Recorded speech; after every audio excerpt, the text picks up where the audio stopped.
السلام علیکم ورحمۃ اللہ وبرکاتہ، اعوذ باللہ من الشیطان الرجیم، بسم اللہ الرحمن الرحیم۔ قال اللہ تبارک و تعالیٰ فی الکلام المجید والفرقان الحمید، فاعوذ باللہ من الشیطان الرجیم، بسم اللہ الرحمن الرحیم۔ ان اللہ وملائکتہ یصلون علی النبی یا ایھا الذین آمنوا صلوا علیہ وسلموا تسلیما۔ اللهم صل على محمد وعلى آل محمد كما صليت على إبراهيم وعلى آل إبراهيم إنك حميد مجيد۔ اللهم بارك على محمد وعلى آل محمد كما باركت على إبراهيم وعلى آل إبراهيم إنك حميد مجيد۔ رب اشرح لي صدري ويسر لي أمري واحلل عقدة من لساني يفقهوا قولي رب زدني علما۔ ہم اس وقت سورہ الماعون کے تعلق سے غور و فکر کریں گے۔ سورہ 107 ہے، 107، اور اس کے اتفاق سے 7 ہی آیات ہیں۔ اس صورت میں تفصیل میں نہیں جا رہا ہوں، صرف اشارے کر رہا ہوں۔ اس میں 2 حقوق کے بارے میں بتایا گیا ہے، حقوق اللہ اور حقوق العباد۔ حقوق اللہ میں نماز کا ذکر ہے، صلاۃ کا ذکر ہے۔ اس میں بتایا گیا ہے کہ لوگ اس میں لاپرواہی کرتے ہیں یا ریاکاری کرتے ہیں کہ دکھاوے کی نماز پڑھتے ہیں۔ یہ 2 باتیں صلاۃ کے تعلق سے مینشن کی گئی ہیں۔ مگر حقوق العباد میں جو ہے بہت تفصیل سے آیا ہے۔ حقوق العباد کیا ہے؟ اللہ تعالیٰ نے ہم کو اس دنیا میں اس لیے بھیجا ہے کہ لوگوں کے ساتھ، اللہ کے کریشن کے ساتھ سے ہمارا کاؤنٹر ایکٹ ہوتے جانا چاہیے، انٹریکشن ہونا چاہیے۔ ورنہ صرف عبادت کی ضرورت تھی تو اللہ تعالیٰ کے پاس فرشتے تھے جو صبح سے شام تک کنٹینیوس بغیر کسی ایک نافرمانی اور ناشکری کی اللہ تعالیٰ کی عبادت کرتے۔ مگر انسانوں کو اس لیے دنیا میں بھیجا گیا کہ دیکھیں، نہ صرف اللہ تعالیٰ کی عبادت کریں، اس کے ساتھ ساتھ جو اللہ تعالیٰ کے مخلوقات ہیں ان سے انٹریکشن کریں، ان کے جو حقوق ہیں ان کے تعلق سے کریں۔ تو حقوق اللہ کے تعلق سے بھی بات ہے، حقوق العباد کے تعلق سے تفصیل جو ضرورت ہے۔ اس میں کیا ہے؟ ہمارا جو انٹریکشن ہوتا ہے، کہ اس کے پہلے میں آپ کو بتا دیا تھا کہ اللہ تعالیٰ اگر سارے انسانوں کو ہدایت سے پیدا کر دیتا تو کسی نبی کے آنے کی ضرورت نہیں تھی، کسی رسول کا آنے کی ضرورت نہیں تھی۔ مگر ہدایت تو ہمارے دلوں میں رکھ دی، ہمارے نفسوں میں رکھ دی، اور ہمارے اندر جو ہمارے پاس جو چیزیں ہیں ان میں ہدایت چھپا دی گئی، لیکن اس کے ساتھ ساتھ 2 راستے بتا دیے گئے کہ یہ فرما برداری کا راستہ ہے، یہ نافرمانی کا راستہ ہے۔ تو کچھ فرما برداری کا راستہ لیے، کچھ نافرمانی کا لیے، کچھ توحید پہ قائم رہے، کچھ شرک میں مبتلا ہو گئے۔ تو پھر اس کے بعد اللہ تعالیٰ نے رسولوں کا سلسلہ شروع کیا جو بار بار آتے تھے۔ اسی طرح سے میں کہتا ہوں کہ اگر اللہ تعالیٰ سارے انسانوں کو دولت مند بنا دیتا تو نہ کوئی غریب ہوتا، سارے دولت مند ہوتے۔ لیکن اللہ تعالیٰ کی سنت یہ ہے کہ کسی کو دولت مند بنائے، کسی کو غریب بنائے۔ تو دولت مند جو ہے ان کا کام یہ ہے کہ جو غریب ہیں ان کی مدد کریں، کیونکہ دولت تو دی گئی ہے اللہ کی طرف سے، لیکن غریبوں کا بھی اس میں حق ہے۔ تو آپ کو ایک ذریعہ بنا دیا گیا کہ آپ کے پاس جو نعمت آئی ہے اس کو دوسروں کے ساتھ شیئر کریں۔ تو یہ بات تھی۔ تو ضرورت مند کے تعلق سے یہ ہے، یا اس صورت میں کیا ہے؟ اعوذ باللہ من الشیطان الرجیم، بسم اللہ الرحمن الرحیم۔ ارأیت الذی یکذب بالدین ذلک الذی یدع الیتیم ولا یحض علی طعام المسکین فویل للمصلین الذین هم عن صلاتهم ساہون الذین هم یراءون ویمنعون الماعون۔ اس میں حقوق العباد کے تعلق سے میں تفصیل بیان کر دوں۔ اس میں جو بتایا گیا ہے نا، ضرورت مند میں ایک سب میں پہلے یتیم کے تعلق سے بیان کیا۔ یتیم کون ہوتا ہے؟ جس کے ماں باپ نہیں ہیں، ماں باپ ختم ہو گئے، یا صرف باپ کا سایہ اٹھا کر، اور اس کے پاس اس کی ضروریات کے پورے کرنے کے لیے کوئی چیز نہیں ہے۔ ان کی مدد کرنا، ان کے کھانا کھلانا، ان کے کپڑے، ان کی ضروریات پورے کرنا، اور یہ کرنے کے ہمارے جس کے جو دولت مند ہے اور جس جانتے ہیں کہ جو یتیم ہے تو ان کی مدد کرنا ہمارے لیے بہت ضروری ہے۔ اگر نہ کر سکیں تو کچھ نہیں تو ان کی عزت کرنا چاہیے۔ اگر آپ مدد بھی نہیں کر رہے ہیں تو یتیم کی عزت کریں، اور ان کا دل نہ توڑنا چاہیے۔ آپ کو پتہ ہے نا، بتایا گیا ہے کہ کسی جگہ جائیں آپ اور اسکول میں کلیکشن کرنے جا رہے ہیں یا ایک فنکشن میں جا رہے ہیں جہاں بچے کھیل رہے ہیں، تو اس وقت آپ جا کر اپنے بیٹے کو بیٹا کہہ کر نہ پکارو۔ حکم دیا گیا، ہم کو بتایا گیا ہے کہ جب مجمع میں جاتے ہیں بچوں کے تو اس وقت بیٹا کہہ کے مت پکارو، بلکہ اپنے بیٹے کا نام لے کر پکارو۔ تاکہ بیٹا جو ہے وہ آپ کا نام سن کر وہ آ جائے. ہم یہ نہیں چاہتے کہ اگر آپ بیٹا پکاریں گے تو جو یتیم بچے ہیں اس کا دل ٹوٹے گا کہ مجھے بیٹا پکارنے والا اس وقت دنیا میں نہیں. تو اس لیے جب بچوں کا گیدرنگ ہے تو اس میں ہم احکام یہ ہے کہ ان کا نام لے کر پکارو, بیٹا لے کر بیٹا کہہ کر مت بلاؤ, ورنہ جو یتیم بچے ہیں ان کا دل ٹوٹ جائے گا. اچھا, ایک حدیث میں حضور اکرم صلی اللہ علیہ وسلم کے پاس ایک صحابی آیا, انہوں نے حضور سے کہا کہ میرا دل بہت سخت ہے, چیزوں سے میں جو ہے کسی کر نہیں لیتا, میرے دل میں بہت سختی ہے, تو میرے لیے کچھ بتائیں کہ کیا کروں. تو حضور صلی اللہ علیہ وسلم نے کہا دو باتیں کرو. ایک تو یہ یتیم بچے جو رہتے ہیں ان کے سروں پہ ہاتھ پھیلا کرو, ان سے محبت کا سلوک کرو.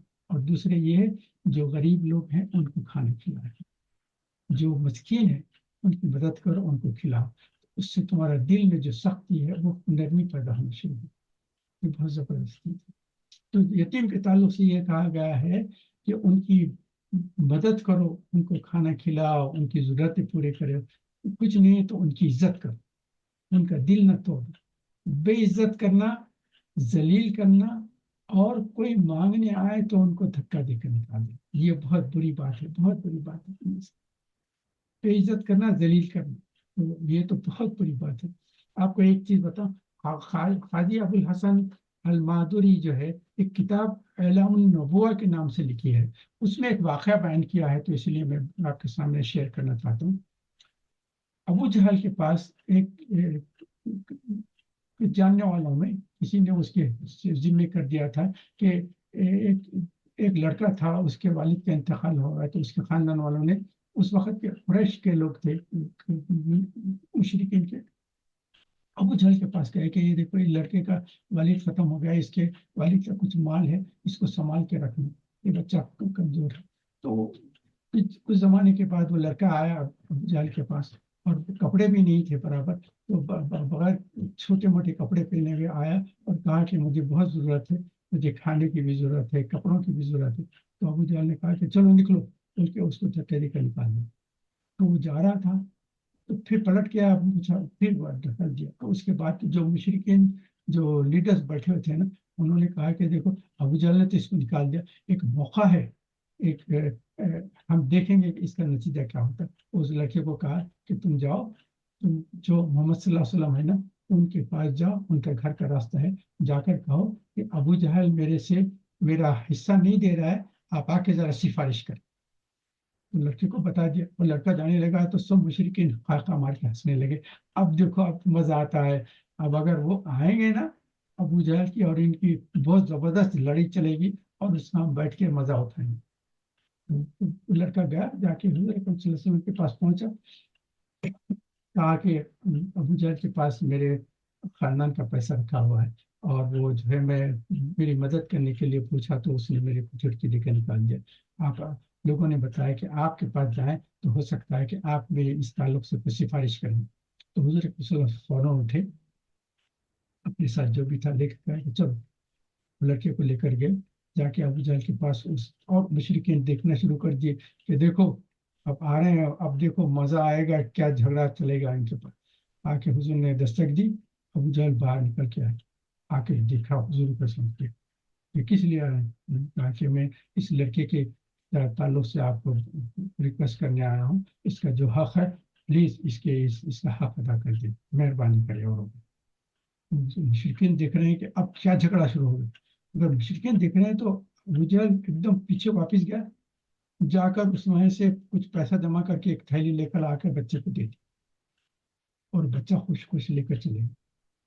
اور حضور صلی اللہ علیہ وسلم واپس چلے گئے. مشرکین کو پریشانی ہوئی کہ یہ کیا ہوگا. وہ فوراً آئے, آ کے ابو جہل سے پوچھے کیا ہو گیا تم کو, محمد صلی اللہ علیہ وسلم محمد آئے تھے تمہارے پاس اور تم نے وہ بچے کی سفارش کرنے آیا تو تم نے کوئی بات بھی نہیں کیا, ایسے چھوڑ دیا. اس نے کہا کہ تم کو پتا نہیں, ان کے دونوں سائڈوں پہ کچھ مجھے ایسا نظر آیا کہ اگر میں انکار کر دوں گا تو میرے پاس گھس جائیں گے اور مجھ کو تباہ و برباد کر دیں. تو کچھ ایسی ہیبت آ گئی کہ جس کی وجہ سے میں ان سے بات بھی نہیں کر سکا, ان کے الفاظ سنتے فوری جا کر لا کر دے. تو یہ ہو گیا تھا, یہ معاملہ تھا. تو یہ قاضی ابو الحسن نے اعلام النبوہ میں قصہ نسل کا تھا، تو میں نے کہا آپ سے شیئر کر دوں. تو یہ یتیم کے تعلق سے ہے. یتیم کے تعلق سے ہے کہ یتیم جب آئے تھے، اور پھر یتیم کی اہمیت کیوں؟ اس لیے کہ حضور اکرم صلی اللہ علیہ وسلم کو اللہ تعالیٰ نے یتیم کہا. حضور اکرم صلی اللہ علیہ وسلم کے پیدائش سے پہلے ان کے والد کا انتقال ہو گیا. کچھ تھوڑی عمر تھی کہ والدہ کو اٹھا لیا گیا. عبد المطلب نے ان کے کسٹوڈین بن گئے تھے، تو اللہ تعالیٰ نے ان کو بھی اٹھا لیا. پھر ابو طالب رہے، پر حضور وسلم کی زندگی جو گزری تھی. اور آپ کو یاد ہے ہم جو تلاوت کریں ومن یتیم فلا تقہر، یہ کتنی مرتبہ یاد ہے ان کی یتیموں کی حقارت مت کرو، اللہ تعالیٰ کا حکم ہے. یتیموں کے تعلق سے بہت کوشش کرنا چاہیے کہ ان سے جو سکتے خاندان میں دیکھے یا دوست احباب میں، رشتے داروں میں، جہاں بھی ہو سکتا ہے. آپ کو کہیں پتہ چلا ہے کہ کوئی یہ ینگ ایج میں کسی کا انتقال ہو گیا ہے اور ان کے بچوں کو کم عمری میں ان کی مدد کی ضرورت ہے، تو ان کی ہیلپ کرنے کی کوشش کریں.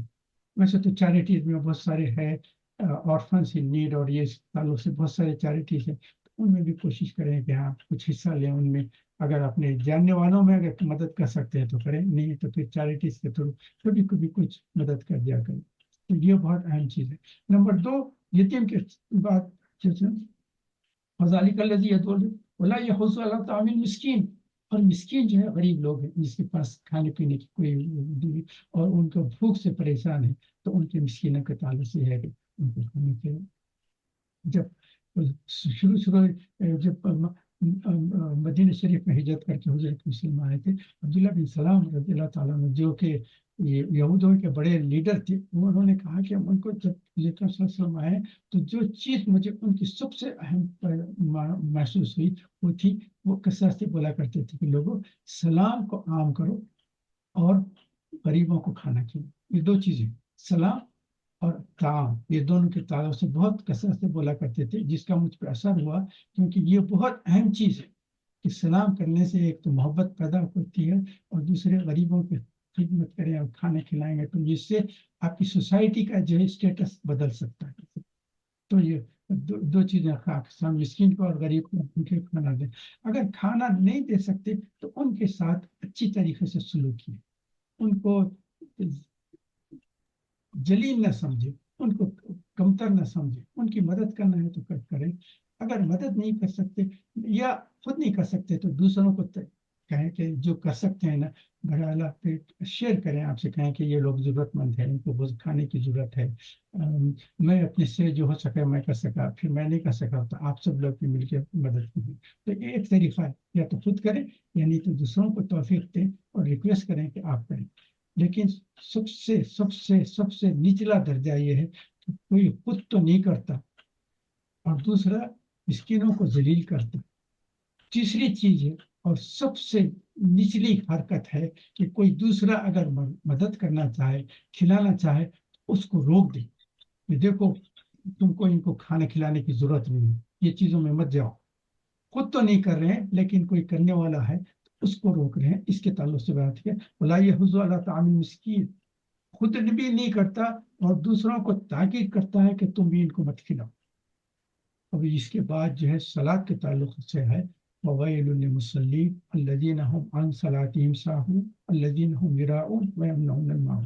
یہاں یہ دیکھیں الذین هم عن صلاتهم ساہون، فی صلاتهم ساہون نہیں بیان کیا، جس انس رضی اللہ تعالیٰ کہتے ہیں کہ جو لوگ اپنی نمازوں سے بے خبر ہو جاتے، یعنی نماز نہیں پڑھتے. کیوں نماز نہیں پڑھتے؟ کیونکہ یہ تو دنیا کمانے کی فکر میں ہے، یا بزنسز چل رہے ہیں، یا جابس ایسے کریں کہ اس میں نماز کا ٹائم ہی نہیں مل سک رہا. تو ایسا نہیں، آپ کو کوشش کریں، نیت کریں، اللہ تعالیٰ آپ کے لیے آسانی فرما دے گی. کہ جہاں بھی آپ بزنس میں بھی رہیں گے، جاب میں بھی رہیں گے، کالج میں بھی، یونیورسٹی میں پڑھتے ہوئے جب بھی نماز کا وقت آئے اللہ سے دعا کریں کہ اللہ تعالیٰ اس کا کچھ راستہ نکال دے. اللہ اس کا راستہ نکل جاتا ہے. تھوڑی دیر کے لیے 5 منٹ کے لیے آپ کو گیپ مل سکتا ہے، آپ نماز پڑھ لے سکتے. تو یہ خاص طور پہ خیال رکھیں نمازوں سے بے اعتنائی، اور اس کو جو بھول جاتے ہیں، بے خبر رہتے ہیں، یہ اس کی جو وجہ ہے، اس کے تعلق سے کریں. اور پھر میں نے کہا نا کہ ان صلاتہم ساہون کے فی صلاتہم ساہون رہتا تو نمازوں میں جو بے خبری ہو جائے، نماز کے اندر کی بات نہیں ہو رہی، نماز کے باہر کی بات. اگر نماز کے اندر ہمارے سے کوئی غلطی ہو جاتی، بھول شکست ہو جاتی، تو اس کے تعلق سے اگر یہ لفظ آ جاتا ہے تو بہت بڑی ہمارے لیے پریشانی کی بات ہے. لیکن اللہ تعالیٰ نے ان صلاتہم ساہون نے فی صلاتہم ساہون نہیں فرمایا. ورنہ ہم نمازوں میں کتنے مرتبہ غلطیاں کر دیتے ہیں. تو اسی لیے اور نہ صرف ہمیں بلکہ اللہ تعالیٰ نے حضور ان سے کی ایک آدھ مواقع پہ ایسا کیا کہ صلاۃ کی جو رکعتیں تھے ان میں گڑبڑ ہو گئی، تو حضور اکرم صلی اللہ علیہ وسلم نے یہ ختم کر دی. تو صاحب نے پوچھا کیا نماز کے رکعتوں کی تعداد بدل گئی ہے؟ حضور نے کہا کہ کیوں؟ میں نے کہا کہ آپ نے جو اتنے رکعت کے بجائے اتنے رکعت کر دی. تو پھر حضور نے دوسروں سے بھی پوچھا تو سب نے کہا. تو پھر کہا کہ سجدے سہو اس لیے ہم کو بتایا گیا ہے. اگر حضور اکرم صلی اللہ علیہ وسلم سے غلطی نہ ہوتی تو پھر امت کو پتہ بھی کیسا چلتا. تو ان سے جو یہ بات ہوئی ہے تو اس کی وجہ سے سجدے سہو ہوا.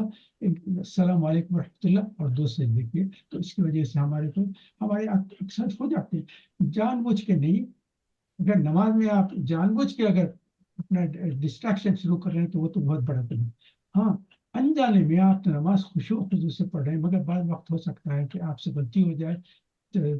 3 رکعت کے 4 کے بجائے 3 پڑھ لیے یا 4 کے بجائے 5 پڑھ لیے، غلطی ہو جائے تو پھر جیسے آپ کو احساس ہو جائے کہ میں نے غلطی کی، سجدے سہو کر دیں، اللہ تعالیٰ آپ کی نماز قبول فرمائے.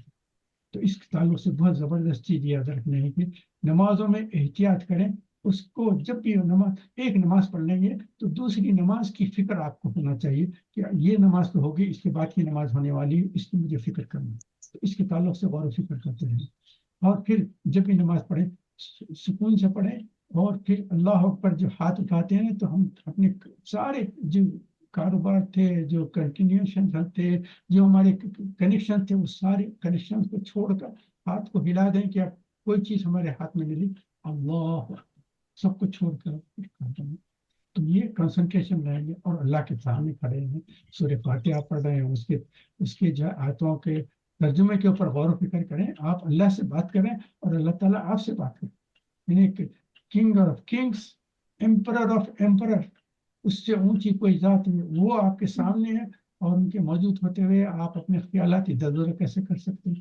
جب وہ سن رہے ہیں، جب وہ کنسنٹریشن کر رہے ہیں تو آپ کا کام بھی کنسنٹریشن کرنا ہے. سکون و اطمینان سے آپ نماز پڑھیں اور اخلاص کے ساتھ پڑھیں. ریاکاری کی زبردست یہ جو الذین هم عن صلاتهم ساہون الذین هم یراؤون، جو دکھاوے کی نماز ہوتی ہے یہ تو منافقین کی نماز ہوگی. کوئی انسان دکھاوے کی نماز نہیں پڑھتا. کوئی مسلمان جو بھی نماز پڑھتا ہے وہ اللہ کی خوشنودی کے لیے پڑھتا ہے. دکھاوے کی نماز کریں گے تو اس کی نماز ختم ہو جائے گی. تو یہ منافقین تھے جو دیکھتے تھے کہ کوئی اگر دیکھنے والا نہیں ہے تو نماز نہیں پڑھتے تھے. جب دیکھتے تھے سبھی لوگ نماز پڑھنے جا رہے ہیں، اگر ہم نہیں جائیں گے تو پتہ چل جائے کہ ہم منافق ہیں، تو اس وقت جا کر نماز میں شامل ہو جاتے تھے. اور وہ نماز بھی جو پڑھتے تھے بعض جگہوں پہ آیا کہ ایسا پڑھتے تھے کہ کوئی انٹرسٹ نہیں ہے نماز میں، بس ایک مجبوری سے پڑھتے ہیں اور کوئی کنسنٹریشن نہیں اس میں پڑھ رہے. تو یہ تھی ریاکاری کی نماز. ریاکاری کے تعلق سے اور اخلاص کے تعلق سے بہت زبردست چیز ہے. قیامت میں سب سے پہلے جو کیسز ہوتے ہیں اس جو ہے صحیح مسلم میں حدیث ہے، سب سے پہلا جو کیس ہوگا وہ ہوگا 3 لوگوں کا. اور یہ آپ ہو سکتا ہے کئی مرتبہ سنے بھی ہوں گے حدیث جو آگے، ایک شہید، ایک عالم اور ایک دولت. یہ 3 لوگوں کو جمع کیا جائے گا اور اللہ تعالیٰ ان سے سوال کریں گے. شہید سے کہیں گے تو تم کو اتنی طاقت و قوت عطا فرمائی اور تمہاری عزت تھی اور تمہارا خاندان ایسا تھا، تو تم نے دنیا میں میرے لیے کیا کر دیا؟ اس نے کہا کہ اللہ تعالیٰ میں تو جنگ میں استعمال کیا، مجاہدہ میں کر کیا، نہ صرف اتنا استعمال کیا بلکہ اس میں شہید ہوا، لڑتے ہوئے شہید ہوا. اب آپ کو کیا چاہیے اللہ تعالیٰ؟ شہادت، میں نے اپنی جان دے دی. اللہ تعالیٰ کہیں گے کہ جھوٹ، تیری نیت کیا تھی؟ تو اپنے قوم کے لیے، اپنے خاندان کے لیے، اپنے لوگوں کے لیے چاہتا تھا کہ اپنا میرا عزت ہو، میرا نام پیدا ہو، اور لڑوں گا اور شہید ہوں گا تو میرے بعد میرے خاندان والے کا پوزیشن بڑھ جائے گا. کہیں گے فلاں کا خاندان ہے جس نے اس جنگ میں شہید ہوا تھا، اور پھر اس کے بعد شہادت سے جو تمہارا نام پیدا ہوگا اور تمہاری نیت یہ تھی کہ میں مرنے کے بعد میری شہرت ہوگی، بہت ہوگی، اور میرے خاندان کی عزت ہوگی، میرے قوم کی عزت ہوگی، اور اس کا جو ہے بہترین نتیجہ ہوگا، اور میرا نام ہمیشہ لیا جائے گا دنیا میں جب تک لوگ رہتے رہیں گے، میرے نام کی عزت کریں گے پیچھے۔ تو نے جو نیت کی تھی، دنیا میں چاہتا تھا کہ تیرا نام بلند ہو، وہ دنیا میں ہم نے تیرا نام بدل کر دیا، آخرت میں کچھ نہیں۔ دوسرا ہے عالم، ہے عالم سے بنے کہ تجھ کو علم دیا گیا تھا، کیا کیا؟ اس نے کہا کہ میں نے ایسی زبردست تقریریں کی اور اجتماعات سے بھی گزارش کیا اور یہ کیا اور کیا۔ انہوں نے کہا کہ یہ تو نے اللہ کی میری خوشنودی کے لیے نہیں کیا، اپنے نام کے لیے کہا کہ میری شہرت ہو جائے گی، لوگ اتنا زبردست مجمع جمع ہو جائے گا اور میرا نام لیں گے، اور اس سے میری جو ہے سب لوگوں میں اتنی تعریف ہو جائے گی اور شہرت ہوگی، اور میں اتنا فیمس ہو جاؤں گا۔ نیت فیمس ہونے کی تھی، ہم نے تجھے دنیا میں فیمس کر دیا، آخرت میں خود۔ اور پھر دولت مند سے پوچھے گا کہ تم کو اتنی دولت دی گئی تھی، اس پیسے کا کیا کیا؟ انہوں نے کہا کہ میں جو ہے یتیم خانے بنائے، ہاسپٹلس کھولا، غریبوں کی مدد کرا، اور یہ کرا وہ کرا۔ اللہ تعالیٰ کہیں گے یہ تو سارے تو نے اب تیری نیت شہرت کی تھی، تو چاہتا تھا کہ لوگوں میں میرا بہت بڑا پروگرام ہو، کبھی تو نے خفیہ طور پہ کوئی پیسہ نہیں دیا، جب بھی دیا ہے لوگوں کے سامنے بیان کر کے، اس کے جو ہے اسٹیج پہ اب ہم دیکھتے ہیں بعض مرتبہ بڑا بڑا اتنا بڑا چیک لکھا ہوا آتا ہے، اور نیوز میں بتاتے ہیں وہ چیک پکڑا ہوا، انہوں نے کہا کہ this person has donated to blood this thing. تو یہ تم شہرت چاہ رہے تھے نا، تو ہم نے تمہاری شہرت دے دی، ہمارے لوگوں میں تمہارا نام ہو، اب آخرت میں کچھ بھی نہیں۔ ان تینوں کے تعلق سے صحیح مسلم میں جو حدیث ہے، حضرت ابو ہریرہ رضی اللہ عنہ کرتے ہیں، اللہ تعالیٰ حکم دے کہ ان تینوں کے سر کے بالوں سے کھینچ کر ان کو جہنم میں ڈال دے گا۔ اللہم اخذنا چیزیں تو اخلاص کی بہت اہمیت ہے، اخلاص، خلوص کے تعلق سے کہتے ہیں نا، کہ اسی لیے تو امام بخاری نے اپنی صحیح بخاری جو شروع کی ہے، اس کی سب سے پہلی حدیث کیا ہے؟ انما الاعمال بالنیات، تم لوگ جو بھی عمل کریں گے نا، اس کا دار و مدار تمہاری نیتوں پہ ہے۔ اگر تمہارے نیت ٹھیک ہوں گے تو تمہارے اعمال کا بہترین بدلہ ملے گا، اور تمہاری نیتوں میں فساد ہوگا، اور تم اگر اللہ کی خوشنودی کے لیے نہیں کریں گے تو تمہارے سب اعمال جو ہے غارت و تباہ ہو جائیں گے۔ اسی لیے تو ہم کو کثرت سے جب بھی دعا کرتے ہیں اللہ تعالیٰ ہمارے اعمال میں اخلاص عطا فرما، اور ریاکاری سے اللہ کی پناہ ملے، یہ بہت اہم چیز ہے۔ اخلاص کے تعلق سے کوشش کریں، اور اخلاص ایسی چیز ہے جو آپ جس کو اخلاص مل جائے نا، تو اس کو اتنا سکون ہوتا ہے کہ جو بھی کریں، اور جو بھی آپ خرچ کرنا چاہیں نا، اگرچہ کہ زکوٰۃ وغیرہ جو دیتے ہیں تو وہ آپ کو بتانا پڑے گا، اس کو چھپا کے نہیں دے سکتے، لیکن دوسرے کسی کی مدد کر رہے ہیں نا، تو خفیہ طور پر کریں، ان کی جو ہے عزت رکھ لیں، ان کے سامنے نہ بیان کریں کہ دیکھو تمہاری مدد کر رہا ہوں، یا لوگوں کے سامنے یہ نہ بتائیں کہ آپ فلاں کی مدد کر رہے ہیں، اس سے ان کی عزت پہ حملہ پڑتا ہے، ان کا پوزیشن ہو جاتے ہیں۔ آپ کسی کی بھی مدد کرنا، آپ کو ایک واقعہ بیان کر دیتا ہوں، اس کے بعد یہ صورت کے تعلق سے کام کریں گے۔ ایک شخص تھا، اس نے کوشش کی کہ میں جو بھی خرچ کروں گا ایسا کروں گا کہ کسی کو پتہ نہ چلے، کیونکہ آپ کو پتہ ہے نا کہ عرش کے سائے میں رہنے والے کے جو لوگوں کی تفصیلات ہیں، ان میں ایک شخص وہ بھی ہوگا جو اس خفیہ طریقے سے خیرات کرے گا، صدقہ کرے گا، لوگوں کی مدد کرے گا، کہ جو رائٹ ہینڈ سے دے تو لیفٹ ہینڈ کو پتہ نہ چلے۔ یہ اس کی مثال دی جاتی ہے کہ اب پتہ چل، دیکھیے آپ کا لیفٹ ہینڈ اور رائٹ ہینڈ میں کیا ہے، آزو بازو ہی ہے نا، مگر اس طریقے سے دے رہا ہے کہ رائٹ ہینڈ جو دے رہا ہے لیفٹ ہینڈ کو پتہ بھی نہیں چلے۔